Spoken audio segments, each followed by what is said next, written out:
से 4 घंटे की दूरी 45 मिनट में। आखिर ऐसा क्यों कहा जा रहा है, जबकि दिल्ली से मेरठ की दूरी 60 किलोमीटर है, फिर यहां तक पहुंचने में 4 घंटे कैसे लगते हैं और अब 45 मिनट क्यों? तो इस सवाल का सीधा जवाब है दिल्ली मेरठ एक्सप्रेसवे, जो अब बनकर तैयार हो गया है।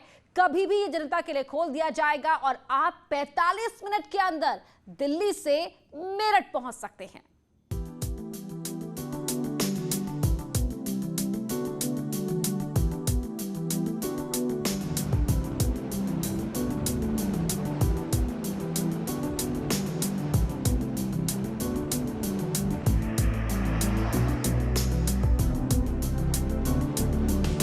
नए साल में पश्चिमी उत्तर प्रदेश के लोगों को बड़ा तोहफा मिलने वाला है।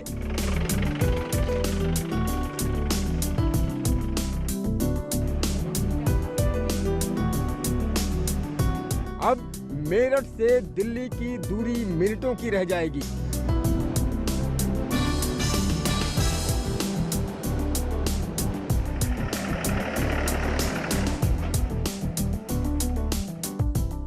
पैंतालीस मिनट में 60 किलोमीटर।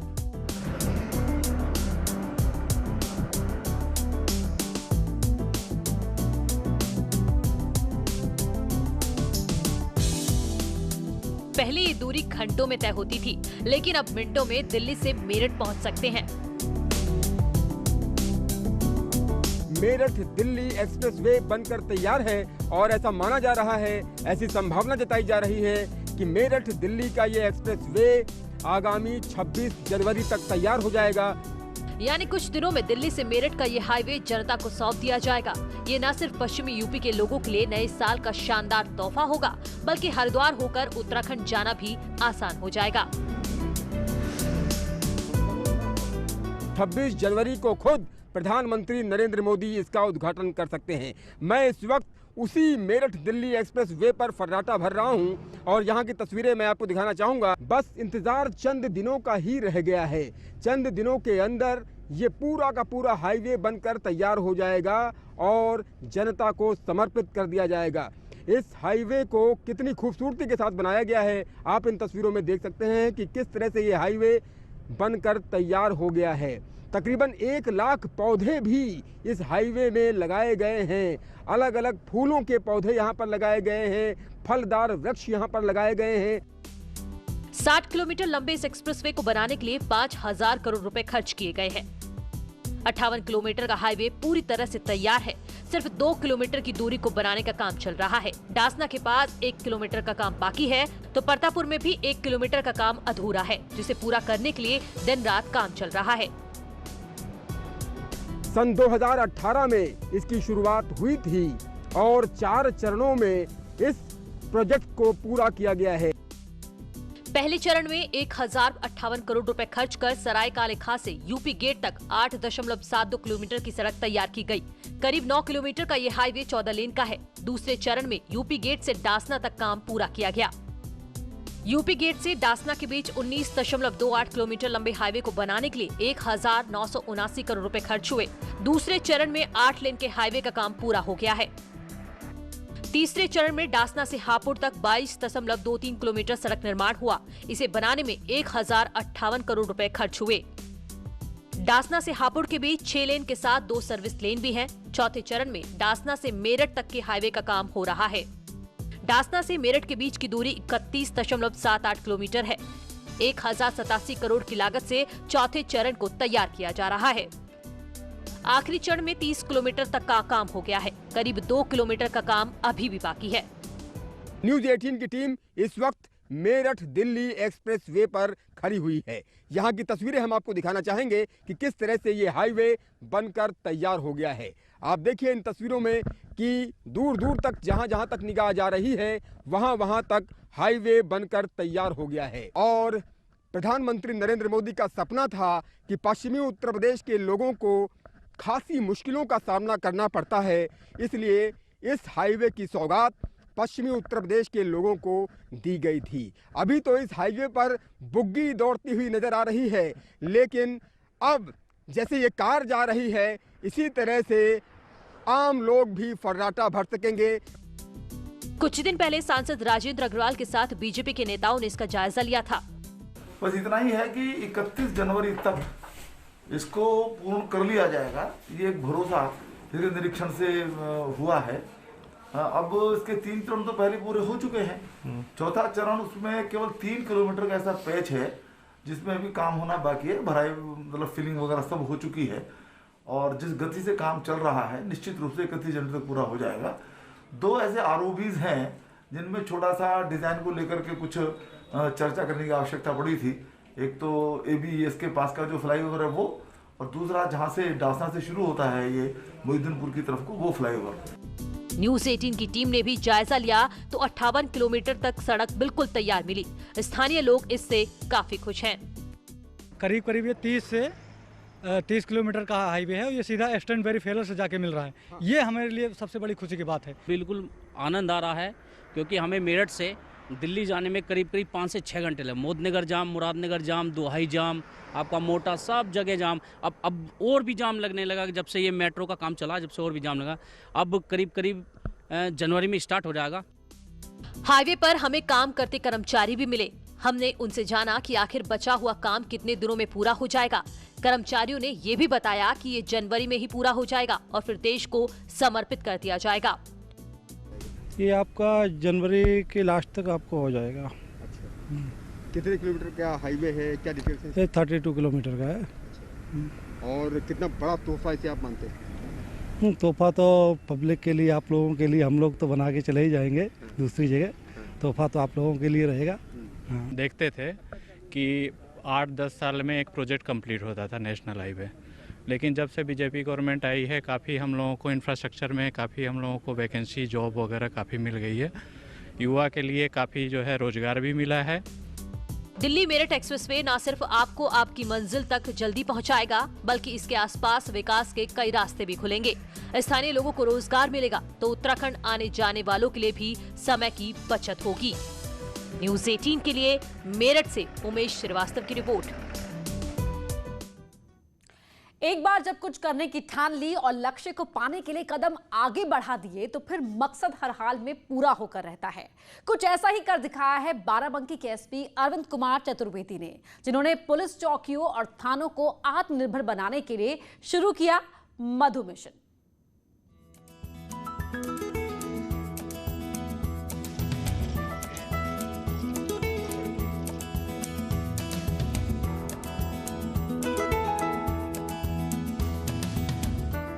बाराबंकी पुलिस का मधु मिशन मिसाल बन चुका है। कोरोना काल में पुलिस कर्मियों की सेहत सुधारने और चौकियों को आत्मनिर्भर बनाने के लिए इस मिशन की शुरुआत की गई थी।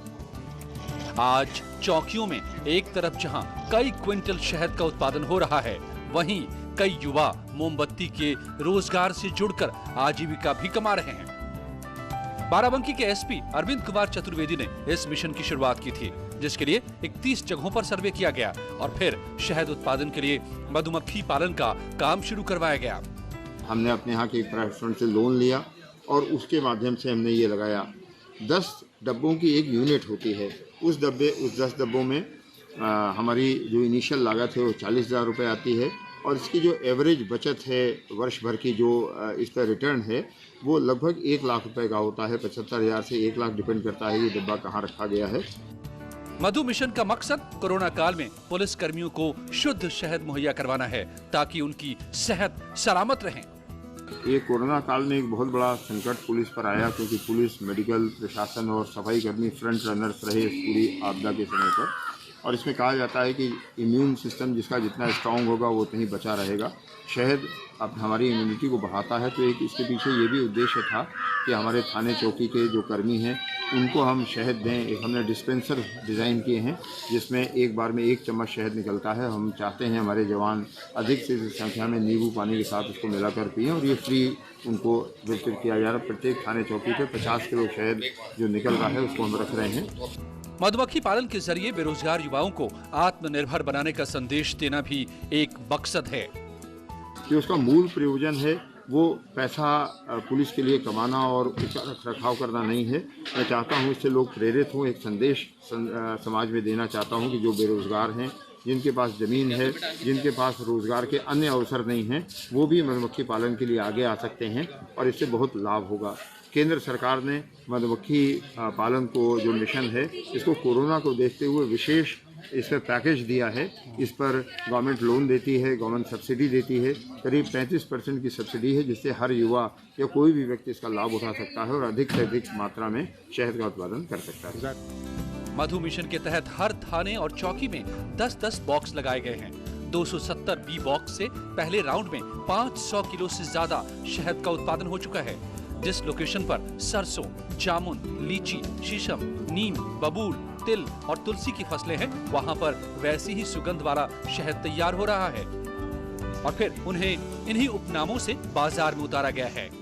रिटेल मार्केट में हमारा टारगेट है लोकल फॉर वोकल, जो हमारा एक आजकल हैशटैग चल रहा है, उसके अंदर हम सारे हनी को बाराबंकी चीज़ें और आसपास के लखनऊ जैसे हैदराबाद, लखनऊ यहीं पे हम कंज्यूम करें, और जिससे कि बहुत सारे जो रोजगार हैं, जो चौकीदार भाई हमारे हैं, उनको इनके साथ हमें स्किल इंडिया और जो एक बेरोजगार युवा हैं जो आज कोविड के बाद आजकल वर्क नहीं है, उनको हम इनसे जुड़ना चाहते हैं। बहुत सारे युवा जुड़ भी रहे हैं और बहुत सारे बाराबंकी पुलिस के इस पहल से चौकी और थानों में देख करके लोग हमसे संपर्क कर रहे हैं कि हम भी ये कार्य करना चाहते हैं।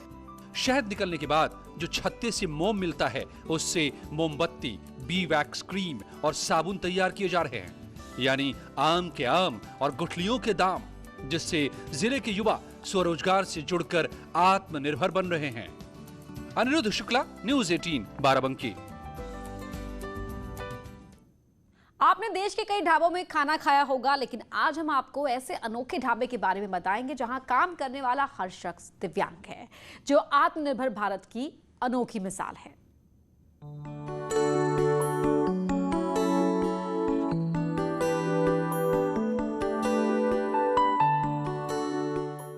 कोरोना काल में जब कई लोग बेरोजगार हो गए, तो वहीं कुछ ऐसे भी थे जिन्होंने हिम्मत नहीं हारी और आज वो अपने हौसले की बदौलत दूसरों के लिए मिसाल बन चुके हैं। हम बात कर रहे हैं मेरठ के एक ऐसे अनोखे ढाबे की, जहां 5 दिव्यांगजन एक साथ आए और खोल डाला दिव्यांग ढाबा। यहां वेटर से लेकर डिलीवरी बॉय तक हर शख्स दिव्यांग है। क्या आप यकीन करेंगे कि एक ऐसा भी ढाबा है जहां कार्य करने वाले सभी लोग दिव्यांग हैं? सुनने में थोड़ा अजीब लगता है, लेकिन जनाब, दिव्यांगों ने ये सच करके दिखा दिया है। ये भले ही ठीक से चल नहीं सकते, फिर भी ये अपने पैरों पर खड़े हैं। नए साल में इन लोगों ने अपने जीवन की नई शुरुआत की। कोरोना काल में इन्होंने हिम्मत नहीं हारी। कोरोना काल में ऐसे बहुत लोग हैं जिनकी नौकरियां गईं, कई ऐसे हादसे भी हुए जहां लोग जिंदगी से निराश हो गए, लेकिन इन दिव्यांगों ने हिम्मत नहीं हारी, हौसला नहीं खोया और हिम्मत और हौसले की बदौलत आज ये अपने पैरों पर खड़े हैं। ढाबा संचालक अमित शर्मा खुद दिव्यांग हैं और इन्होंने फिजिकली फिट लोगों की बजाय दिव्यांग जनों को ही अपना साथी बनाया। सबके सब दिव्यांग साथी तो इसलिए रखे हैं क्योंकि नॉर्मल को तो कोई भी रोजगार दे सकता है, लेकिन डिसेबल को रोजगार देना, उसके प्रति संवेदना रखना, ये हर किसी के दिल की बस की बात नहीं है सर। इसीलिए हम लोगों ने अपनी जो शुरुआत की है वो ओनली दिव्यांग साथियों के द्वारा की है। इस ढाबे की टैगलाइन ही है, चले हौसले उज्जवल पथ पर, यानी अगर हौसला है तो कामयाबी जरूर मिलती है। ताकत बन जाती है और यही ताकत हम शहरवासियों को और अपने देशवासियों को दिखाना चाहते हैं कि दिव्यांग कभी कमजोर नहीं हो सकता। इसका हमने टाइटल भी ऐसा दिया है, चले हौसले उज्जवल पथ पर। इस ढाबे में जो भी आता है, यहाँ के खाने की तारीफ के साथ साथ इन लोगों के जज्बे को सलाम करता है। हाँ, जरूर मिलती प्रेरणा। हम लोग को चाहिए कि हम इनका हौसला अफजाई बढ़ाएं, इन लोगों को प्रमोट करें। इनको देख के हम लोग को भी हौसला मिलता है कि जब ये कर सकते हो तो हम क्यों ना करें। तो खाना बहुत अच्छा है, पहल बहुत अच्छी है, बहुत अच्छा प्रेरणाजनक कार्यक्रम इन्होंने किया है, क्योंकि खाना प्रिपरेशन से लेकर डिलीवरी तक और सर्विंग तक इन्होंने दिव्यांगों को रोजगार भी दिया है और ये अपना खुद आत्मनिर्भर होना चाह रहे हैं और बहुत ही अच्छा खाना है, बड़ा अच्छा महसूस हो रहा है यहाँ आकर। अमित इस ढाबे को शुरू करने के पीछे प्रेरणा लिटिल मास्टर सचिन तेंदुलकर को मानते हैं, जिनसे 2017 में हुई मुलाकात के बाद उनकी जिंदगी में अहम बदलाव आए। अमित सचिन तेंदुलकर से भी मिल चुके हैं। सचिन तेंदुलकर को भी वो अपना प्रेरणा स्रोत मानते हैं। सचिन तेंदुलकर जी की सादगी, सचिन तेंदुलकर जी की जीवटता इनके जीवन को बदल रही है। अमित की तमन्ना है कि सचिन जब भी मेरठ आएं तो एक बार उनके ढाबे में जरूर पधारें। ताकि वो सचिन को अपने हाथों से बना खाना परोस सकें। वाकई में ये ढाबा मिसाल है उन लोगों के लिए जो चंद मुश्किलों से हार मान जाते हैं। इसीलिए कहा जाता है कि कोशिश करने वालों की हार नहीं होती, लहरों के डर से नैया पार नहीं होती। कैमरा पर्सन अभिषेक शर्मा के साथ उमेश श्रीवास्तव, न्यूज़ 18 मेरठ।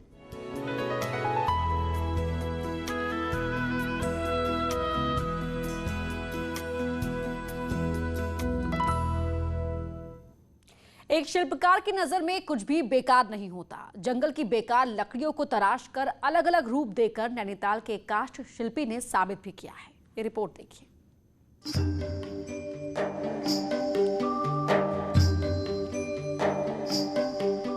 लकड़ियों की इन आकृतियों पर गौर फरमाइए। जिसकी नजर एक बार पड़ी हो हटाए नहीं हटती।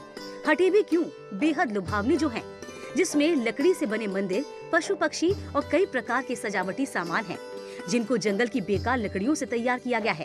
कभी चार खेत के रामलाल के हाथों से तैयार होती इन अनमोल सजावटी सामान की कल्पना को आज गांव के कई युवा आगे बढ़ाने में लगे हैं। हम जंगलों से लकड़ियाँ लाते हैं, कुछ खरीदते हैं और इनको फिर सफाई करके फिर बनाते हैं, दुकान में रखते हैं इसको, फिर बाहर के पर्यटक लोग इसे ले जाते हैं। दरअसल 6 दशक पहले चार खेत के रामलाल ने बेकार लकड़ियों में आकार देना शुरू किया और इस दौरान रामलाल ने लकड़ी से कई मूर्तियां और मंदिर बनाने के साथ देश के कई शहरों में अपने हुनर की नुमाइश की। तो वहीं यूपी के दौर में गणेश भगवान की मूर्ति बनाने के लिए रामलाल को तत्कालीन मुख्यमंत्री ने हस्तशिल्प पुरस्कार भी दिया था। अलग उत्तराखंड राज्य बनने के बाद से साल 2015 में सरकार ने भी रामलाल को राज्य शिल्प रत्न से नवाजा। अगर मैं स्वस्थ होता, मैं आँख ठीक होती मेरी, तो मेरा इरादा ये था, एक तो मेरे पास एक ट्रेनिंग सेंटर यहाँ बनाता मैं, जहाँ मैं रहता हूँ नैनीताल में, एक ट्रेनिंग सेंटर बनाता मैं पिथौरागढ़ में और एक बनाता मैं अल्मोड़े में। ये मेरा इरादा था। बहरहाल रामलाल को दिखाई न देने की वजह से उनके आज हाथ जरूर थमे हैं, लेकिन रामलाल की दिखाई राह ने गांव के लोगों को रोजगार का जरिया जरूर दे दिया है और वोकल फॉर लोकल के तौर पर पर्यटकों की भी पसंद बन रहा है। न्यूज़ 18 के लिए नैनीताल से वीरेंद्र बिष्ट की रिपोर्ट। टिहरी की जेलम गांव के दिनेश लाल ने लकड़ी का डोबरा चाटी का पुल मॉडल तैयार किया है। इसे डीएम द्वारा भी सराहा गया और क्षेत्र में इस तरह युवाओं को स्वरोजगार से जोड़ने के लिए मोटिवेट करने की बात कही गई। दिनेश लाल ने 43 दिन में डोबरा चाटी पुल का लाइटिंग वाला ये मॉडल तैयार कर सोशल मीडिया पर इसकी फोटो अपलोड की थी, जिसके बाद दिल्ली के एक व्यक्ति ने इसे 70,000 में खरीद लिया।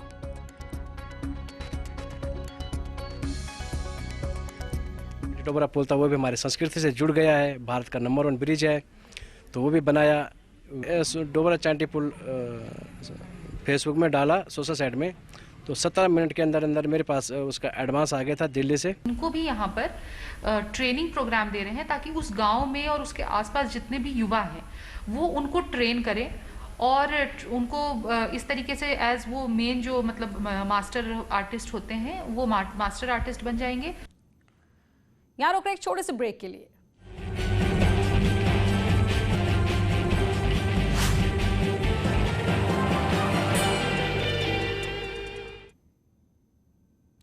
गाजियाबाद से बड़ी खबर आपको बता रहे हैं। शमशान घाट हादसे में 25 लोगों की मौत के मामले में आज गिरफ्तार किए गए ठेकेदार अजय त्यागी को कस्टडी में पूनम नाम की महिला ने जूतों से पीटा। ये वो महिला है जिसके पिता की अंतिम संस्कार में छज्जा गिरने से 25 लोगों की मौत हुई थी। पूनम का पति भी जिला अस्पताल के इमरजेंसी वार्ड में एडमिट है और ये उस वक्त तस्वीर आप देख रहे हैं। पीछे खड़ी महिला, मास्क पहना हुआ है। पूनम ने अजय त्यागी पर जूता मारा और पूनम के ही पिता की अंतिम संस्कार में शामिल होने गए लोगों में से 25 लोगों की मौत हुई थी और पूनम के पति भी इस वक्त इमरजेंसी वार्ड में एडमिट हैं। ये देखिए पुलिस कस्टडी में ये अजय त्यागी और अजय त्यागी के ठीक पीछे जो महिला खड़ी थी उसने जूता मारा अजय त्यागी पर। ये देखिए किस तरह जूता मारती है ये महिला और ये महिला पूनम है जिसने इस पर जूता फेंका है। वहीं वाराणसी में होटल मालिक ने एक लड़की को पीटा है। सिगरहरा इलाके के परेड कोठी क्षेत्र का यह मामला है। खाने के सामान को लेकर झगड़ा हुआ था। बीच सड़क पर महिला की लात घूंसों से पिटाई की गई। तस्वीर देखिए किस तरह से ये जो होटल का मालिक है वो खाने के सामान को लेकर उसका झगड़ा हुआ, जिसके बाद उसने महिला को बीच सड़क पर ही पीटना शुरू कर दिया। बाल खींचे, लात घूंसों से उस पर हमला किया। शिकायत के बाद पुलिस ने अब जांच शुरू कर दी है। देखिए किस तरह से महिला ने भी लड़के का कॉलर पकड़ा हुआ है और लड़का इस महिला का पिटाई कर रहा है। खाने के सामान को लेकर दोनों के बीच झगड़ा हुआ था। हालांकि बीच में लोगों ने बचाव करने की कोशिश भी की, उस लड़के को रोकने की भी कोशिश की, लेकिन लड़का महिला पर लगातार हावी होने की कोशिश करता रहा।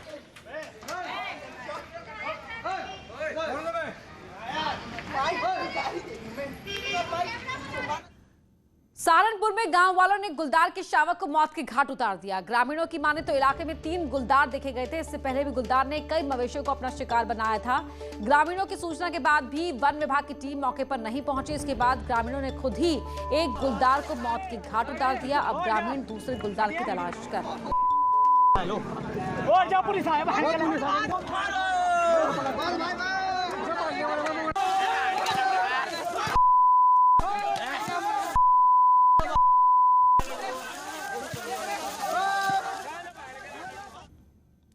और इस वक्त की बड़ी खबर आपको बता दें, 13 जनवरी से टीकाकरण शुरू हो जाएगा। कोरोना वैक्सीन के टीकाकरण की तारीख तय कर दी गई है। तो आप इस वक्त की बड़ी खबर आपको बता रहे हैं, कोरोना से निजात पाने के लिए कोरोना वैक्सीन के टीकाकरण की तारीख तय कर दी गई है और चरणबद्ध तरीके से वैक्सीनेशन लगाया जाएगा। ये पूरा प्रोसेस आगे बढ़ाया जाएगा। प्रायोरिटी रहेगी जो हेल्थ फ्रंट वॉरियर्स हैं उन पर पहले टीका लगाया जाएगा और 13 जनवरी इसकी तारीख तय कर दी गई है। इस वक्त की बड़ी खबर आपको बता रहे हैं। उससे पहले तारीख को लेकर लगातार सवाल पूछे जा रहे थे, लेकिन अब ये तारीख सामने आ चुकी है। जनवरी की 13 तारीख से टीकाकरण की प्रक्रिया शुरू हो जाएगी। चरणबद्ध तरीके से टीका लगाया जाएगा, दो डोज में टीका लगाया जाएगा और टीकाकरण की तारीख तय कर दी गई है 13 जनवरी तारीख से, जब यहां टीकाकरण की पूरी प्रक्रिया शुरू हो जाएगी, वैक्सीनेशन शुरू हो जाएगा। पहले फ्रंट वॉरियर्स को टीका लगाया जाएगा, चाहे वो हेल्थ डिपार्टमेंट के हो, पुलिस डिपार्टमेंट के हो, जितने भी फ्रंटलाइन वॉरियर्स हैं पहले उन्हें टीका लगाया जाएगा। उसके बाद आम जनता के लिए अलग अलग चरणों में ये टीकाकरण की जो प्रक्रिया है वो आगे बढ़ाई जाएगी। इस वक्त की बड़ी खबर आपको बता रहे हैं, 13 जनवरी से कोरोना के टीके लगाए जाएंगे। भारत बायोटेक और सीरम इंस्टीट्यूट के बीच आज एक जॉइंट स्टेटमेंट भी शेयर की गई थी और अब उसके बाद ये ऐलान हो गया है कि 13 तारीख से वैक्सीनेशन की प्रक्रिया शुरू हो जाएगी। तो स्वास्थ्य मंत्रालय की ओर से ये बड़ा ऐलान किया गया है।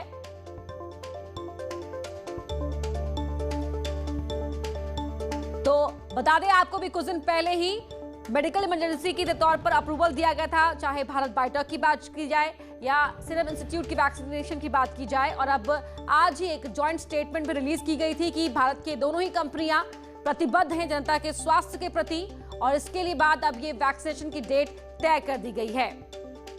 तो ये एक बड़ी डेवलपमेंट, बड़ी खबर इस वक्त की आपको बता रहे हैं। पहले कोरोना वॉरियर्स को टीके लगाए जाएंगे, चाहे फिर वो पुलिस लाइन की बात की जाए या जो तमाम हेल्थ फ्रंट पर जो कोरोना वॉरियर्स हैं पहले उन्हें वैक्सीनेशन लगाया जाएगा। उसके बाद आम जनता के बीच चरणबद्ध तरीके से टीके लगाए जाएंगे। कोविड-19 महामारी ने परस्पर निर्भरता की भावना को सुदृढ़ किया है, जिससे कि पूरा देश इस विपत्ति का एकजुट होकर मुकाबला कर सके। वैक्सीनेशन के ऐलान के बाद जरूरत होगी कि हम सभी अपना सर्वश्रेष्ठ योगदान दें, जिससे हम एक साथ वायरस को हराने की तरफ कदम बढ़ा सके। और नेटवर्क 18 इस मुहिम में हर कदम पर आपके साथ होगा। जब तक सभी सुरक्षित नहीं होते तब तक कोई सुरक्षित नहीं होगा। इसी सोच के आधार पर हमारे कैंपेन संजीवनी का लक्ष्य ये सुनिश्चित करना है कि वैक्सीन पाना सभी भारतीयों का अधिकार है।